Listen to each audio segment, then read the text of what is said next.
आज हम आपको पढ़ाएंगे सम एप्लीकेशंस ऑफ ट्रिग्नोमेट्री, जो आपके क्लास 10th का 9th चैप्टर है, जिससे आपके बोर्ड में कम से कम 3 या 4 क्वेश्चन पूछे जाते हैं। तो आज हम आपको बताएंगे कि ये कैसे होता है सम एप्लीकेशन ऑफ ट्रिग्नोमेट्री, जिसमें क्या होता है कि जो आपके एंगल बनते हैं, जो आपका ट्रायंगल बनता है वो राइट एंगल ट्रायंगल का होता है, और उस पर आपके एक होता है एंगल ऑफ एलिवेशन, जो ये आपका ये कहलाता है angle of elevation, angle of elevation. और जिससे बॉडी आपके जो अपर पार्ट होता है, जो बॉटम से आपका बनता है वो एंगल ऑफ एलिवेशन बनता है, और टॉप से जो बनता है ये आपका कहलाता है एंगल ऑफ डिप्रेशन। ये आपका एंगल ऑफ डिप्रेशन कहलाता है। ये आपका हाइट कहलाता है, जो वो जिस ऊंचाई पे वो बॉडी रखी रहती है वो आपका।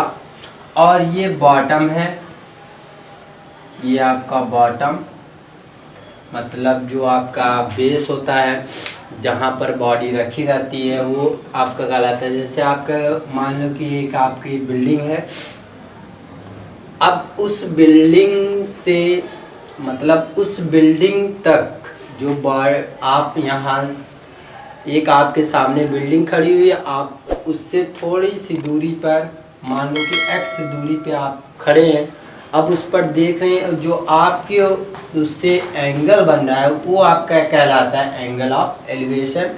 और उस बॉटम उस टॉप उस बिल्डिंग के टॉप से अगर एंगल बन रहे हैं वो आपके एंगल ऑफ डिप्रेशन कहलाते हैं।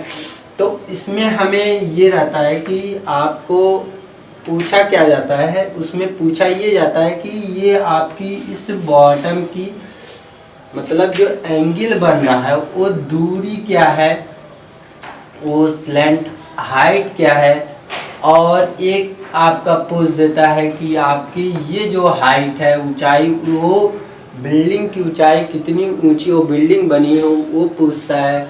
और जो बॉडी रखी हुई मतलब जहाँ पर आप खड़े हैं वहाँ से मतलब उस बॉडी की मतलब आपके बिल्डिंग है, उस बिल्डिंग से उसकी परछाई कितनी दूर पर बन रही है वो पूछता है। तो वो आप ये बताते हो, ठीक। तो इसमें आपका जो आप आइडेंटिटी पढ़े हैं साइन थीटा और कॉस थीटा और टेन थीटा, यही तीनों आइडेंटिटी आपके पूरे इसमें लगते हैं। क्यों? क्योंकि आपको पता है कि साइन थीटा जो होता है परपेंडिकुलर अपॉन हाइपोटेनस। तो यहाँ पर देखिए, अगर आपका स्लैंट हाइट पूछा तो आप अगर ये हाइट दी हुई ऊंचाई दी हुई तो आप स्लैंट हाइट में क्या करोगे, हाइपोटेनस का निकालोगे, तो वहाँ पे आपका किसका आएगा, साइन थीटा का। और कॉस थीटा का जो होता है, कॉस थीटा में आप क्या करते हो कि बेस अपॉन हाइपोटेनस होता है, और एक होता है टेन थीटा जो आपकी क्या कहलाती है, ऊंचाई और उसकी दूरी। तो ये आपका कहलाता है परपेंडिकुलर अपॉन बेस। तो दोस्तों यहाँ से ये आपका 9th चैप्टर का जो है यही आपके तीनों फार्मूले लगेंगे, जो आपके यहाँ ये थीटा और इससे भी अगर होता है तो इसके सामने जो बनता है ये आपका हो जाएगा परपेंडिकुलर, और ये बेस।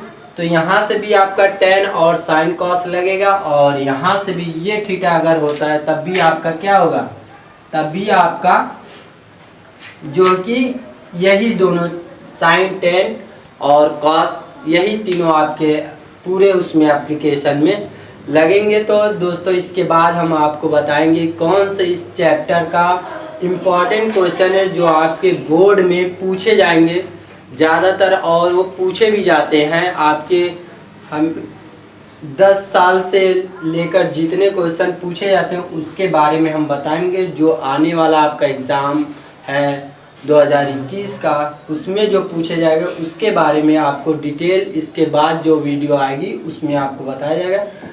दोस्तों जो अगर ये वीडियो आपको पसंद आई हो तो लाइक करें, सब्सक्राइब करें और शेयर करना ना भूलें।